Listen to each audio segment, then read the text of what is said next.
Hey everyone, how's it going? As you can see, I have my braces on, and I also have buttons on the back of my teeth which prevent me from biting down.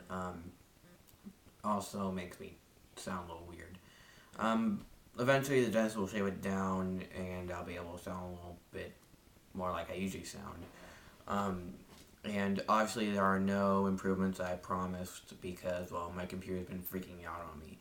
Oh yeah, and I will be doing a video of why the videos are going to go a little differently. Um, but on to the review. I'm going to review, well, it says on the top, so I don't even know why I'm saying it. But first I'm going to do a little recap. Um, in part 1, Harry, Ron, Hermione go off to try to find the Horcruxes, objects that have pieces of Voldemort's soul in it. They find one at Mystery and Magic, and they end up escaping barely. And they most of the time they're camping and they're trying to destroy it. Ron has a nervous breakdown and leaves, so only Harry and Hermione are still around trying to destroy it. They still can't. And eventually they go to Godric's Hollow, where they get attacked by Nagini. Then they go back into the woods. That's where Harry finds the Sword of Gryffindor, a sword that is one of the few things that can destroy a Horcrux. That and Basilisk Fang. Um, so, Harry tries to get the sword out of an icy lake. Almost drowns because he's wearing the Horcrux around his neck and it's strangling him. And Ron shows up, saves Harry. Ron's about to destroy the Horcrux with the Sword of Gryffindor. The Horcrux, shows an image of his friends saying that no one will ever love him. He's useless to people. Ron destroys it anyway. Um, and we're supposed to have a moment where Harry and Ron are talking about how Harry sees Hermione as a sister and would never do that. But apparently the director's a shipper, so yeah, he didn't want to do it. Um, so yeah, after that they meet Mr. Lovejoy, Luna Lovejoy's father, and well, actually Lovegood, sorry. But yeah, like they're talking to him, he explains about Deathly Hallows because Hermione keeps finding this strange symbol, and the symbol is a symbol of Deathly Hallows, a story about three brothers who encounter Death himself, and Death actually made them tricked them, and often said that he would offer them three items. One wanted a powerful wand, the other one wanted a stone that could bring the dead back to life, and another one took an invisibility cloak. Um, and it ends with both the brothers being dead, and the other brother, the youngest brother, living to be an old age and passing on to his son. Which is actually a really great scene. Like it's one of the best scenes in part 1. But whatever. They end up encountering Bellatrix. They get saved thanks to Dobby. Dobby dies, and Voldemort gets the Elder Wand from Dumbledore's grave. And that's it. That's what happens in part 1. In part 2, we continue that. Now, all I could really say, because I don't really want to say much about part 2, because, this was just good. I don't really want to spoil anything here. I really enjoyed part 2, and, the changes that they do are okay. They're not that big of a deal. They don't really change much besides the fight with Harry and Voldemort, which is actually one of my favorite scenes. I'm really happy that we learn about Snape's backstory. It's a really sad scene, but it also have moments where it doesn't make sense. Like, for example, the day where Harry's parents died.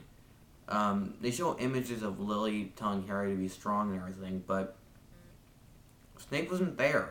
He was never there at that time. Why the heck are we seeing images of that day, even though Snape was never there?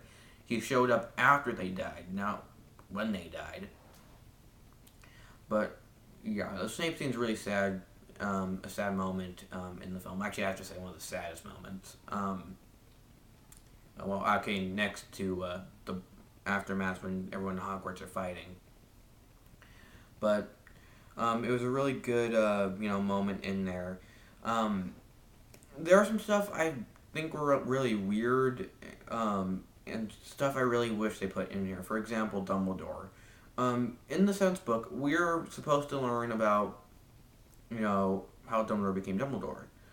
Well, in the movie, um, yeah, we don't get anything about his past. All we know is that he had a brother and sister. The sister died, and apparently the brother hates him because of something that happened to her years ago. I really hate that we don't get to really learn much about Dumbledore in the movie. All we really get is that Harry just tells him, you know what, you know, I don't really care what you and your brother deal with. I trusted him. You know, I'm sorry what happened to you and your brother years ago, but we need to move on right now. We have that short moment, but still, I really wish we learned more about Albus. And also, they mentioned stuff that weren't, you know, in the movie at all, but was in the books. For example, Lupin's son. In the book, Lupin, and if anyone doesn't know who Lupin is, he's the werewolf in the third movie. He gets a son, and he makes Harry the godfather, and everything, and his son's like I think only at the end of the movie, in the book actually. Well, in the movie, they never mentioned Lupin's son. They never talked about him. They never even mentioned that his wife's pregnant or anything.